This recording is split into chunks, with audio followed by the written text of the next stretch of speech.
That I would okay. I guess we're starting. I put the phone up on my janky ass ring light and was just sitting here trying to figure out how to straighten it up because it's like super wobbly. So you can see it's like, and it saw my hands and went, I'm gonna start recording. So, okay. I'm sitting here having some coffee with my one of my favorite coffee mugs. Um, I don't know how well you can see the art on there, but I can't post this on TikTok. It would get me banned. I uh, I got this idea last night about the smell, like as a stopgap, and so I went and looked this morning, and it won't work. I'm gonna tell you what my idea was anyway. But the so my idea had been because the smell is strongest around the cabinet with the sink and stuff in the bathroom area. I also noticed the smell underneath the sink in the kitchen, and there's like the hoses and everything come up, so there's an opening that is coming from down below, and I assume that that's the reason why the smell is stronger there because there's no real like debris or anything underneath the sink. It's been cleaned. There wasn't any like poops underneath the kitchen sink anyway, but there was underneath the bathroom sink. But I treated all that and stuff. So I had thought if there was like a big enough opening, it was a really obvious opening, I could just seal it up like with plastic, like tape it temporarily as a way to, it wouldn't stop all of the smell because if you sort of crawl around, you can find like hot spots where there's probably like nesting underneath the floor in that area, or the air's wafting there, or whatever, but it's not everywhere. There's definitely hot spots. um but I thought maybe I could just lessen it because um I don't know how much you can hear, but like I'm very gravelly and my chest is really heavy. I get shorter breath when I'm moving around and I have a cough. And once I go out and I'm not in here for a couple hours, it gets better. And I know for a fact it's from sleeping in there with that smell. Um, and the HEPA filter helps a little bit, but it's not enough. And to run it on high where it might be enough and run it all the time, it would use a lot of the solar battery. Um, so, and I'm, obviously trying not to do that. Um,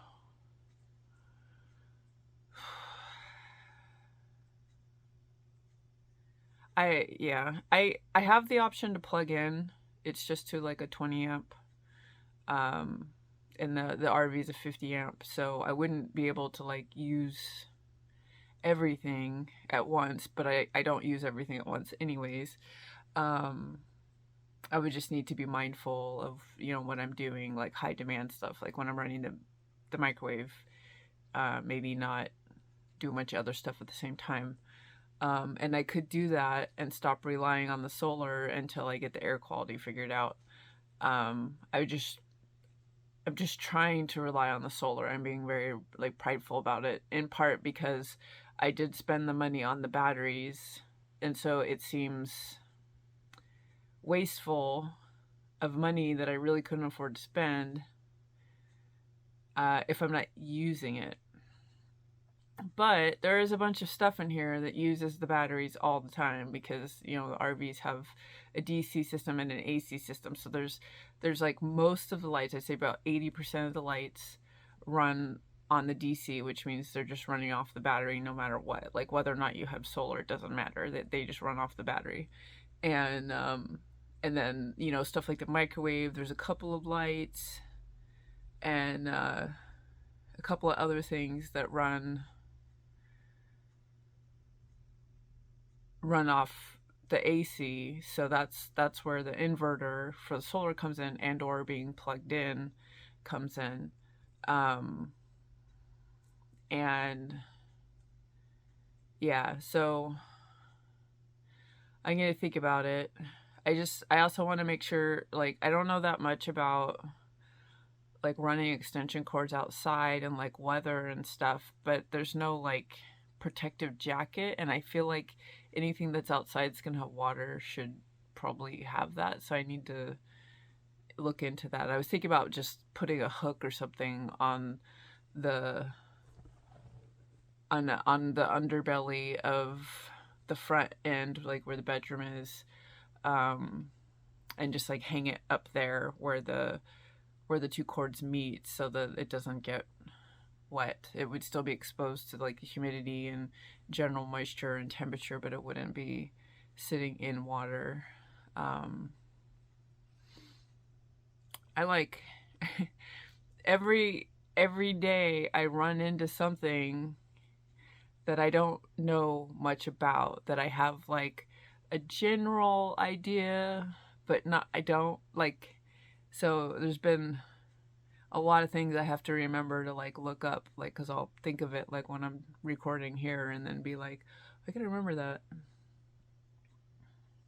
Amos is, he likes the windows. He's been doing really, really well. He's playing and cuddling. Well, cuddling. He's not a cuddly cat. The one thing he's done that's different is he's been sitting on my lap, and he actually sits on my lap. Like, generally, if he gets on my lap, he's only there as long as I'm petting him, and then he bites me and runs away when I stop. Um, but like last night, he was just sleeping on my lap, and I was like, I'm not gonna move. I had stuff to do, but I was like, we're going to give positive reinforcement so that he will continue to do this, because he's nice and warm. It is not warm in here. It's like, I don't know, like 60 degrees right now. And I'm having a hard time getting up and moving because it's cold. But I really want to find my socks. They're like in one of the boxes over here. And I want my fuzzy socks. And unfortunately, 60 degrees and it's 71% humidity in here, that is not a good combination. And I do have dampers set up in the back room, and I have another one I'm going to set up in here, but I just have a feeling it's not going to be enough to really change the relative humidity of the room. And I'm going to have to look into getting a dehumidifier, like a small one that doesn't use as much power. I have a big one, but it's literally for like a 1,300 square foot space. And that thing uses like a lot of power. Like my electricity bill would go up like $60 when I ran it all the time. But it was super effective. I'm super sensitive to like mold and mildew and all of that. Like, it's my kryptonite. So I always am running like a tight ship when it comes to air quality. And that's why I have all these tools. I have a filter and dehumidifier. But Amos is chasing a fly now. He's like over there just being a spaz. My concern is if I get like a small one that would work in this space, that it's still going to use too much of the battery, and it's, going to kind of leave me in this spot where I'm still going to have to rely on shore power. And I was trying really hard to not rely on shore power because I don't know what the future holds. I don't know where I'll be parked, and I don't want to like build a lifestyle where I'm relying on shore power, because that may not be an option in the future. So I'll set up I just forgot the word. The damperid, and we'll see how it goes. And then if it doesn't help, I'll start researching dehumidifiers and make a decision. Worst case, the solar is just supporting the batteries and everything that runs off the batteries, and I just figure it out. Um, I thought about, because one of the things that I looked at into were DC powered fridges, and not that I have the money for it, but it's something I could like save up for. But I had thought like if I had gotten the higher capacity batteries that I wanted, that um, I would be able to run a DC fridge without issue. And if I'm just going to rely on shore power anyways, then it would be totally worthwhile to get a new fridge that doesn't rely on propane. Um, and that would just run off the batteries, and the solar would just keep it going. And I could just kind of like shift into that mode where, the solar is supporting the appliances that run off the DC, and the shore power just runs the microwave and my crafting tools and stuff like that. Um, it's just hard to plan for those things when you don't really know what the future holds. Like where I'm at now is like a temporary, like I was told explicitly it's temporary. And temporary is hopefully like a year or two. But after that, what do, where go? I don't know. So, yeah. I wasn't planning on this being so journalistic, but I'm between my podcast and this, I think like I must be just lonely or something, and I just need to talk, because I do spend a lot of time alone. I don't really get to talk to people. I text with people, but it's like one line here, one line there. I'm not actually talking about stuff, and um, I also feel like I'm overwhelming people if I do send them a lot, and especially if I don't get much back, it makes me feel uncomfortable and unsatisfied. And in a way, kind of putting this out there in this way where people can opt in, is a little bit easier, you know. But anyway, I'm gonna go find the socks, hopefully, and once I put the socks on, hopefully I'll be more motivated to do some stuff and get this clothing put away. And I still need to flush out the water system because it's got the bleach water in there right now. And I'm like, what else do I need? I need to do the caulking, but because of the weather, I'm not sure, because it's supposed to rain, and it might rain tomorrow as well, which is not, it's not awesome because of the seal on the slide out. Now that area, I haven't put a level up on the roof, but that area feels like it's tilted out just like a little bit. So it's possible that the water will run away. It'll run away from the seal area just because of gravity, and then that would be a good temporary stopgap. But if it rained really hard, it wouldn't work. I read about some people that they just can't get rid of leaks. They like put the seals in and do all the things, and it still leaks, and so then they intentionally park at like just the slightest angle to deal with that.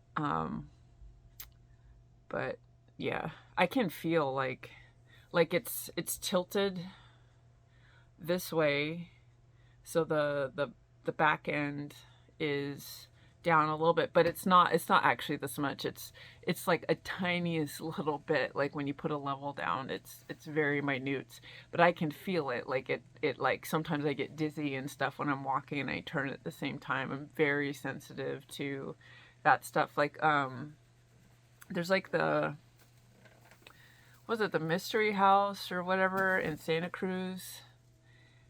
The cat box is running, and Amos like finds that fascinating. He's just like, uh, where they use like optical illusions, where like the floor will be off kilter from the walls and from the ceiling and stuff, and it like messes with your brain, spatial stuff. And I can't. It makes me sick. I went in there and I was like sick for like half the day. I was like motion sick and stuff. So, just really sensitive to it. Um,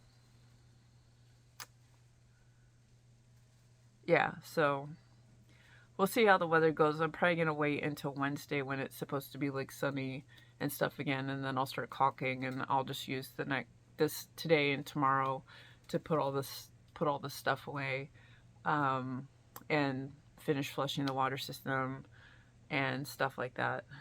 I I am low key tempted to just take like plastic bags, or actually I have a big plastic tarp, and wrap it around the cabinet in the bathroom and just see if it helps the smell. It wouldn't be convenient, but as a temporary measure, it could be. I need I need to find somebody that can help me do some of this work. It's not going to charge me 150 an hour. Like I can't just go find like a random like handyman and trust that they're going to do well. Like I've been screwed over before, and I am very particular about things being done right, but so that like I go, obviously I have to find somebody that's like good at what they do, um that I can afford. People who are good at what they do deserve to be paid what they're worth. So can I actually find somebody that doesn't charge RV tech prices? 150 bucks an hour is a lot. Like a handyman does not charge that much. I think in this area they're like 50 bucks an hour or something. And maybe I can find like a good handyman who could help me do some of the like non-technical things, such as pulling the underbelly off.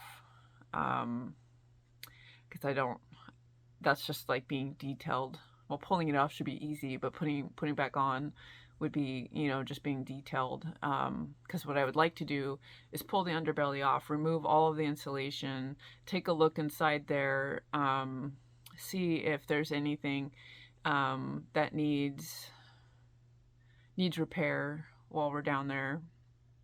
And then and that might be like when I have the RV tech just come take a look and like inspect stuff.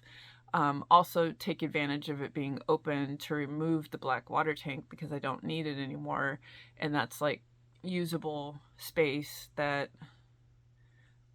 I could use. and then seal up any like obvious whatevers that can be sealed up. Obviously some of the holes cannot be sealed up because like where the pipes run in underneath the sinks, we can't like spray foam in there because at some point the pipes might, or the lines might need to be replaced. And but there may be like, I don't know, there may be gaskets or something that could be used. I don't know about that because I don't know how it looks. If they're like individual holes, yes. If it's like one big hole, I don't know. There's gonna be like foamy stuff that you could just like stuff in there that can be like popped out. And then new insulation, and then put the underbelly on. And my thought is, because the underbelly is in pretty good condition, it's not ripped up anywhere, that as long as that's removed correctly, it could be used again. It's a little bit stretched out in a couple spots, but I don't think that's really like a big deal. If it gets stretched out enough, you could just like cut it past where it's stretched and then like create a lip and tape it or something, so to create the tension again. But it's not billowing stretched out, it's just a little, it's just a little saggy. So I feel like that's something I don't need an RV tech to do, but it's finding someone and hoping that they're reliable. And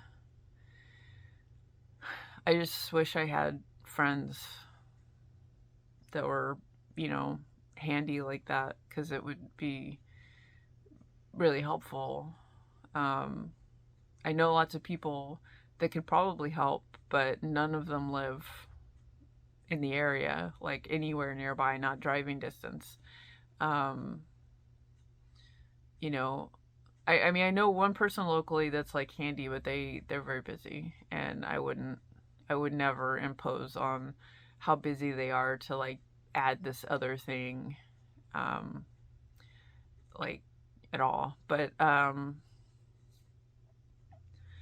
yeah, it just, I mentioned in another video that I used to help people, like, I would even go with people like when they were going to buy a motorcycle or a car, and I would like look at it for them and tell them if it was a good purchase or not. And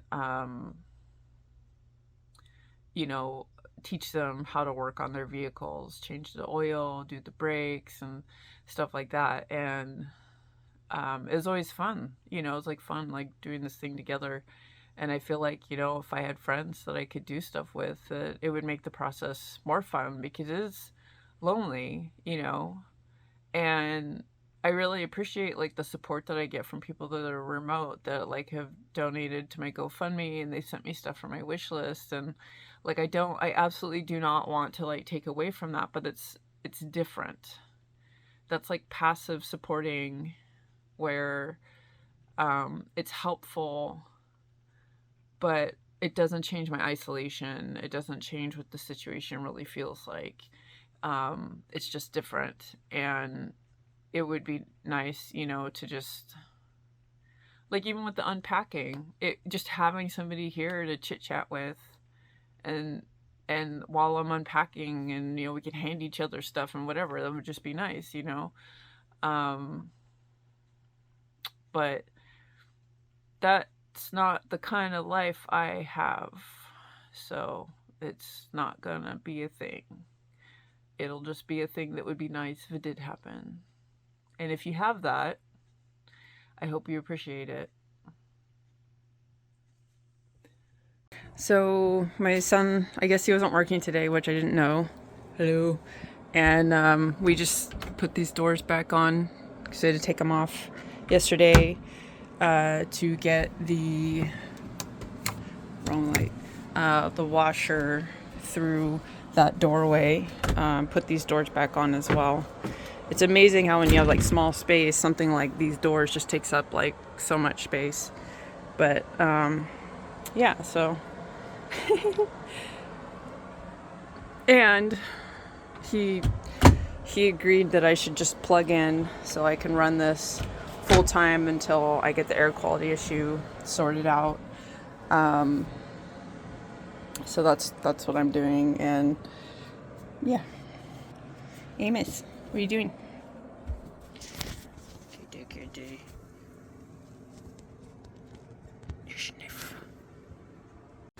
So now I'm running the water through all the lines, and the one thing I want to do is run the bleach water through the shower as well. It's still stinky. This in here though,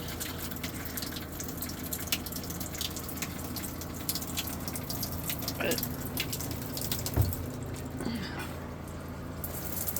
here we go. It's not very much pressure, water pressure, but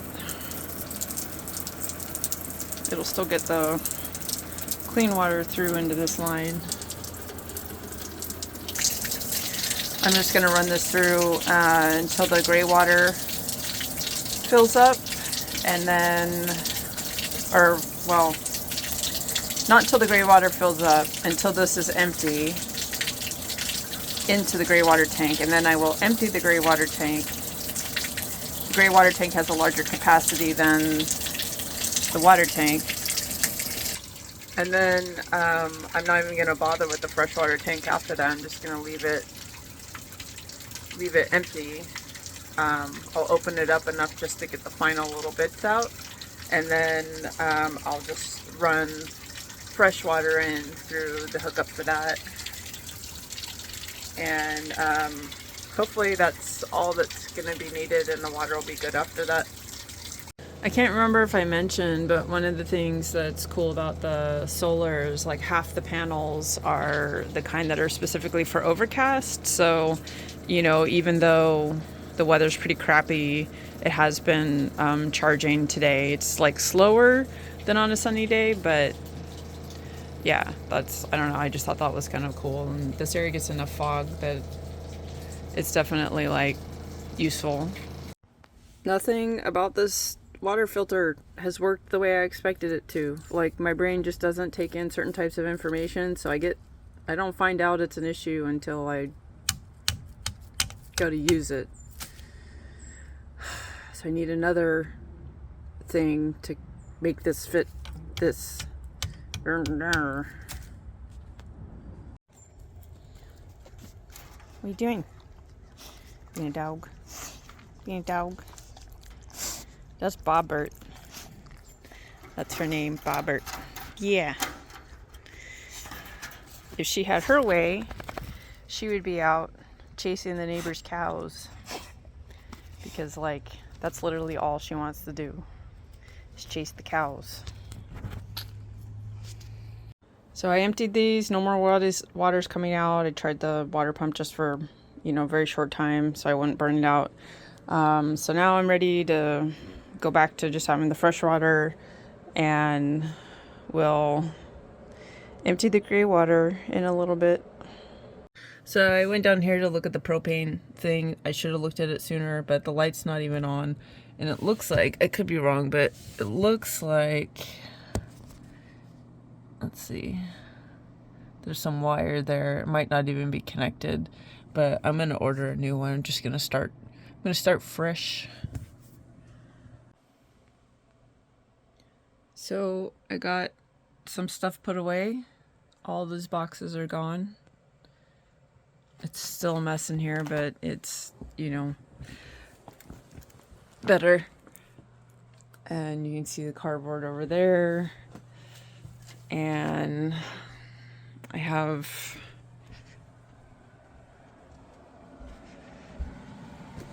some bags. This is donation stuff. This is, hold on, I had to find the light switch. This is stuff I'm saving in case, like, I lose weight. And then I actually have like one empty drawer. That drawer's empty.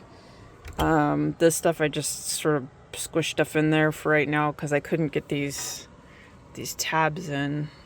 So I need some pliers to just squish them down just a little bit. Same idea. I just squish some stuff in here. I'm gonna measure. I have these nice wood boxes in storage. I'm gonna measure them and see if they'll fit in there, and then I could just put, because that's like my PJs and stuff like that. And then the closet is a mess, but stuff in here, and then that half is my cosplay stuff. All of that's cosplay stuff. I have more cosplay stuff than actual clothes. But yeah, so progress. Slowly. It still just looks like a bomb went off in here. Tomorrow we're gonna do a dump run. I needed to try to get these guys off in the morning before we do the dump run, otherwise they're going to be sitting around until the next one. And then I'll probably work on trying to organize my craft stuff, because I kind of just squished it all in over there to get it out of the way, and I actually need to start figuring out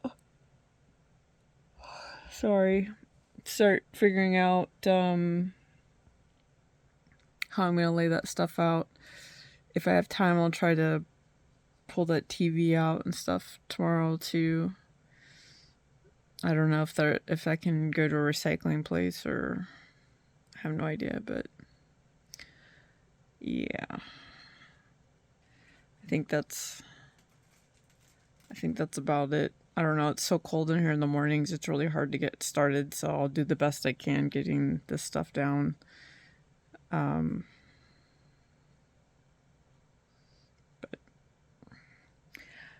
now I'm just waiting for bedtime.